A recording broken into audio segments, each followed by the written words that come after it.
happens when you guys were building the company, that things you weren't expecting that ended up kind of knocking you out of nowhere?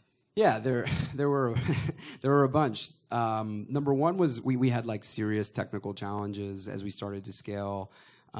So I've been talking about how great it is about all this content that we have.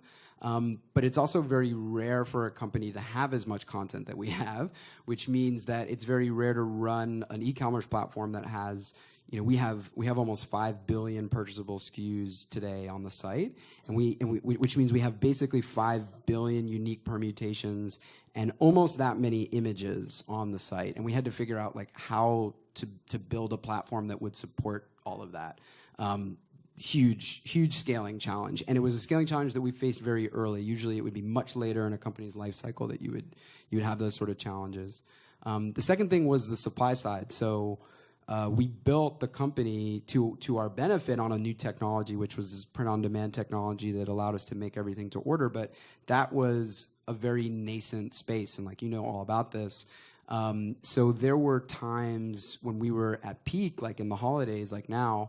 In the early years where there was literally not enough print-on-demand machines in the world to service us and like the other people in the space, and we had to cap demand because like nobody could print our prints, and so building out that supply chain network and sort of that whole side of it was scaling as we was dicey, and frankly is still a thing that is both us, the e-commerce marketplaces in this space, and the supply side are sort of growing together. And there's like a pretty interesting push and pull, but it's like it's early days.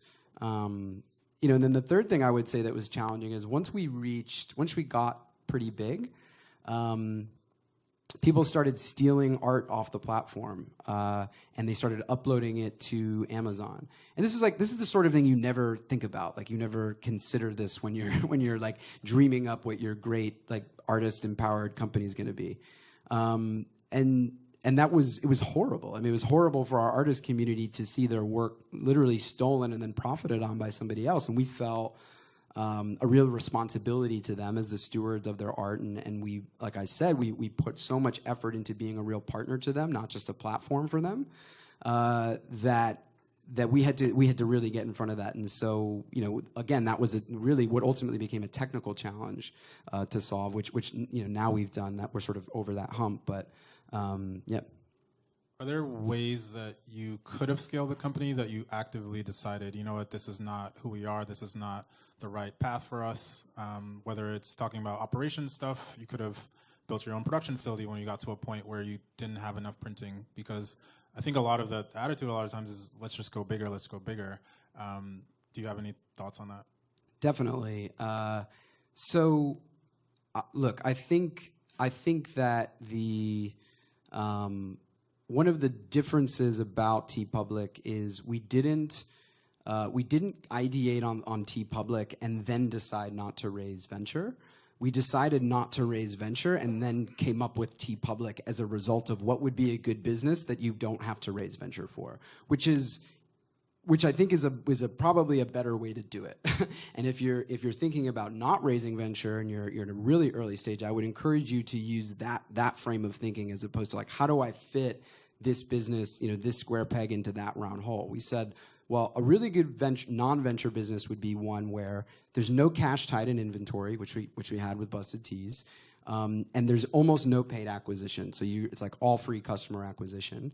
And that's essentially what TeePublic is. It's like a perfect business not to build venture on. So that's the thing that we didn't do. And I think what the result of that was, like some of the things we could have done and like left turns that we made where maybe other businesses would have gone right, was that we were, as a result, we had constraints, and those constraints were around hiring.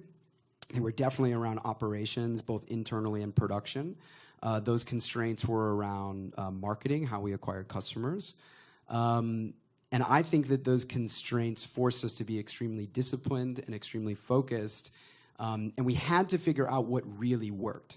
The experiment of venture capital is to say, there's this new emerging market, there's this interesting idea, let's give you capital to remove the constraints so that you can figure out this idea in this market and see if it's going to go. When that goes wrong, it's because the capital, it removes the constraints to the point where you don't know what you're doing anymore. You're just deploying capital in all of these different areas, and you actually don't know what growth is real and what growth is just manufactured by that capital. Whereas the situation that we were in was that didn't exist, so anything that we were doing had to have a positive ROI and it had to be sustainable. So just like no bullshit. And I think that like ultimately led us down the truer path.